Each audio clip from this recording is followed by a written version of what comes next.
Cordial saludo estudiantes, esta es la segunda parte de la clase del taller número 2 de Ciencias Naturales de grado quinto.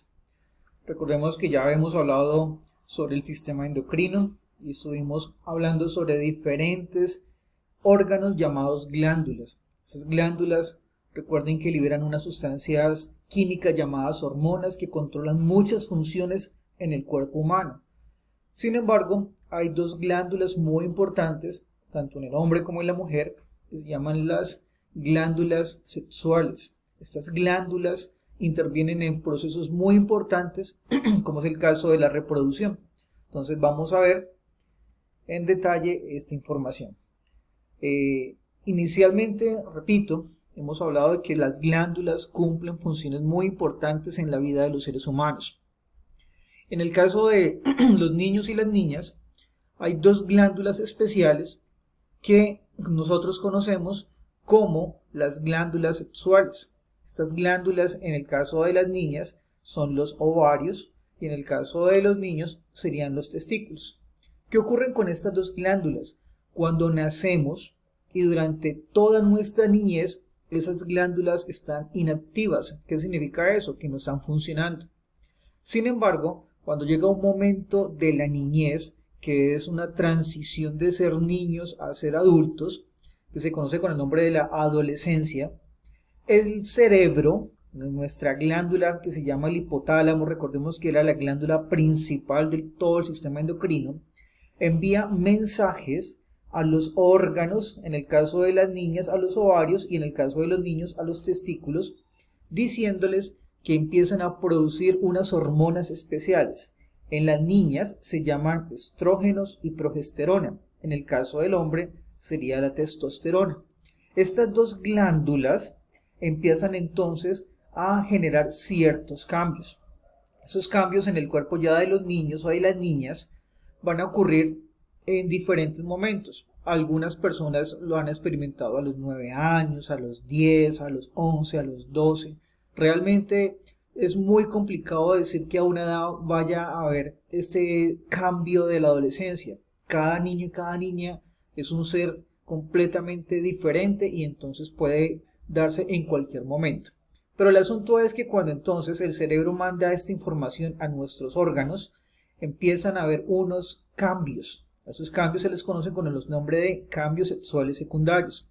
Y se llaman así ¿por qué? Porque nosotros ya habíamos tenido un cambio y el cambio fue en el tamaño. Nuestros huesos crecieron, nuestros órganos, en fin.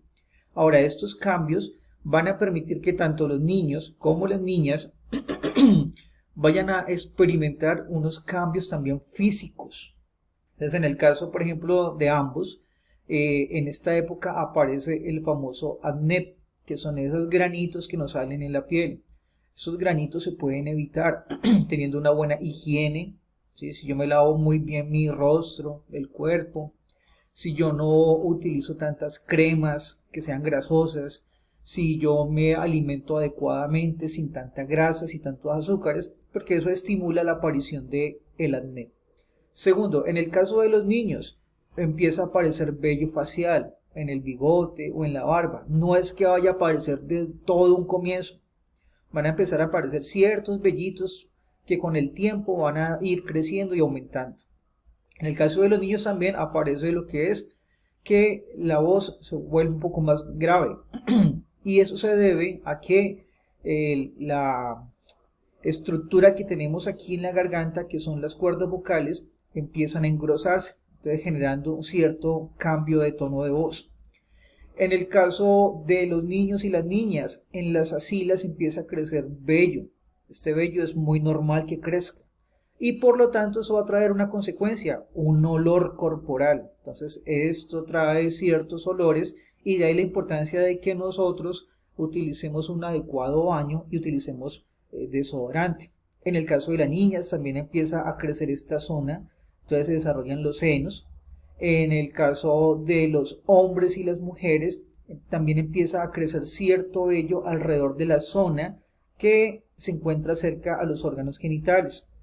También vamos a ver que hay en la mujer cambio corporal y es que las caderas se ponen un poquito más anchas y aparece lo que conocemos con el nombre de la menstruación, que ahorita lo vamos a hablar. Y en el caso de los niños, sus órganos genitales también van a crecer en tamaño. Entonces, teniendo en cuenta esa información, nosotros sabemos que el aparato reproductor, tanto en el hombre como en la mujer, tiene un fin. ¿Y este fin es cuál? Que podamos tener hijos. Entonces, este órgano, estos órganos son tan importantes como nuestro corazón, como el cerebro, como el riñón, sino que este órgano, o estos órganos, perdón, están diseñados justamente para producir ciertas células sexuales que van a ser importantes para poder tener nuestros hijos. En el caso entonces del hombre, nosotros tenemos que en el testículo se encuentran millones de células especiales llamadas espermatozoides. Cuando se es niño, estos espermatozoides no funcionan, están inactivos. Solamente cuando llega la adolescencia y el cerebro le manda la señal a el testículo de empezar a producir testosterona, estos espermatozoides ahora sí empiezan a desarrollarse. Cuando una persona adulta está teniendo relaciones sexuales, entonces estos espermatozoides o células sexuales van a empezar a hacer un recorrido. Salen de esta estructura que se llama testículo y empiezan a recorrer una serie de caminos. En este caso el camino se llama conducto deferente, que es un tubo bastante larguito. Luego atraviesa una zona donde se encuentra la vesícula seminal, y esta zona lo que hace es que comparte o segrega un líquido especial que es muchas proteínas y muchos azúcares para que esos espermatozoides puedan continuar con el recorrido. Siguen entonces por el tubo que ya se va a conocer con el nombre de uretra y finalmente van a ser expulsados por el pene. Entonces estos órganos, recuerden, son muy importantes porque cumplen una función reproductiva. En el caso de la mujer también tenemos unos órganos internos. Entonces están los ovarios, que son dos estructuras en forma de sacos. Aquí se encuentra una célula especial, tanto en el hombre ya sabíamos que se llama espermatozoide, en el caso de la mujer se conoce con el nombre de óvulo. El óvulo es la célula femenina. Entonces, cuando ya la niña ha pasado esa etapa de la adolescencia, entonces el cerebro le manda al ovario la señal y el ovario empieza a producir cada mes una célula llamada óvulo. Este óvulo durante ciertos días empieza a crecer y a madurar aquí en esta zona. Una vez ha madurado, sale y empieza a recorrer un camino que se llama las trompas de Falopio. Luego ingresa a una cavidad que es el útero, y si la persona, es decir, la mujer ya adulta, ha tenido relaciones sexuales y los espermatozoides fecundan se unen con este óvulo, entonces esa célula que ahorita vamos a ver se quedaría en esta zona, y aquí es donde se desarrolla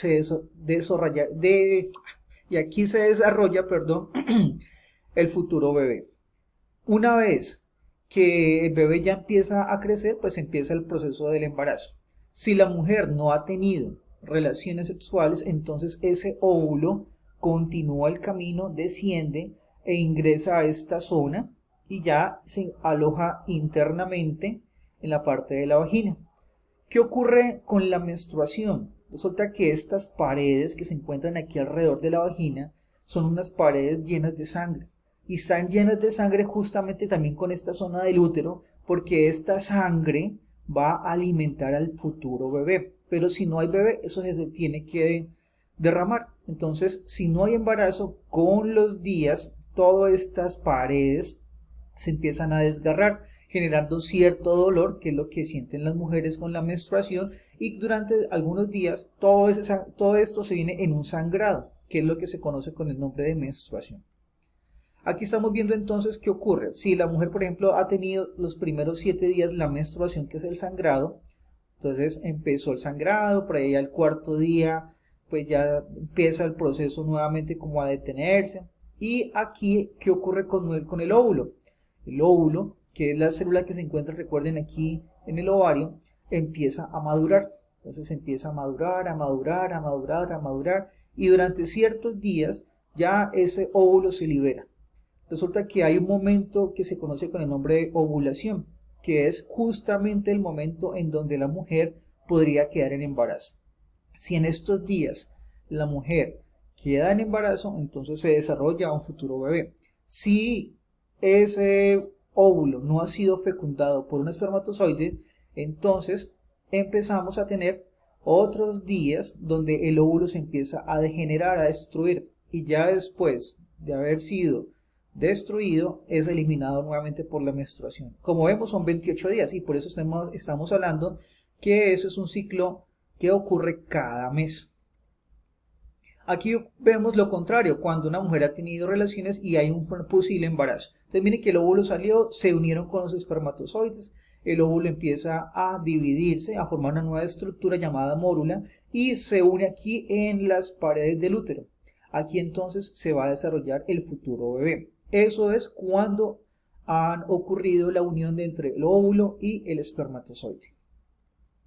Aquí estamos viendo entonces que el embarazo es esa etapa de 8 meses o 9 meses donde vemos hay un crecimiento de un futuro embrión. Entonces aquí vemos ya resumidamente que en el primer mes pues el bebé el embrión es muy pequeñito, en este momento se le conoce con el nombre de feto y aquí hay unos inicios apenas de formarse el cerebro, el corazón, en fin.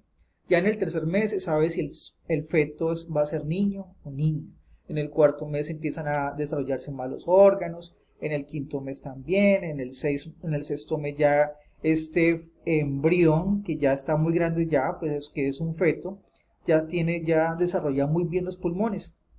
Y por lo tanto en el séptimo mes ya es un es un feto que está bien desarrollado y que podría llegar a nacer en cualquier momento. Por eso hay niños que nacen a los 7 meses, pero no es lo ideal. Luego al octavo y noveno mes, pues lo que hace es que el feto va creciendo en tamaño. Aquí vemos que el feto entonces se encuentra en un líquido que se llama el líquido amniótico. Aquí está la placenta, que es una estructura que comunica la madre con el bebé. Y hay un cordón que le suministra todo lo que la mamá consuma, se lo va a transmitir directamente a su bebé y el bebé se va a alimentar. Tenemos también que los bebés pueden ser sencillos, o sea, solamente puede haber un niño o en el caso pueden haber dos niños. En este caso estamos viendo que los dos niños comparten una misma placenta. ¿Y eso ocurrió por qué? Porque el óvulo se unió con un espermatozoide, pero durante ese proceso de división celular se formaron dos nuevos individuos. Entonces estos dos niños tienen una característica, son idénticos completamente. En cambio, puede ocurrir que la mamá libere 2 óvulos o 3 óvulos o 4 óvulos, no sé, puede liberar varios óvulos y cada óvulo sería fecundado por un espermatozoide. Entonces, por lo tanto, aquí estamos viendo que este niño y este niño de acá son completamente diferentes, que van a nacer el mismo día, pero son completamente distintos. Y finalmente estamos viendo ya la parte del parto o alumbramiento. Parto es la etapa final del embarazo. Aquí vemos que el niño pues va a salir, tiene que para ello dilatar el cuello uterino para que pueda, obviamente, ese bebé poder salir. Eso ocurre por unas contracciones que son estimuladas por hormonas. Ya después cuando el bebé pues empieza a salir, vemos la parte del nacimiento, que es cuando ya el bebé nació. Normalmente lo que se hace es que se corta el cordón umbilical y posteriormente lo que se retira es la placenta. Y a eso se le conoce con el nombre de alumbramiento. Bueno, esas son las orientaciones de esta pequeña información sobre el aparato reproductor masculino y femenino y todo lo que tiene que ver con la parte del embarazo y el nacimiento.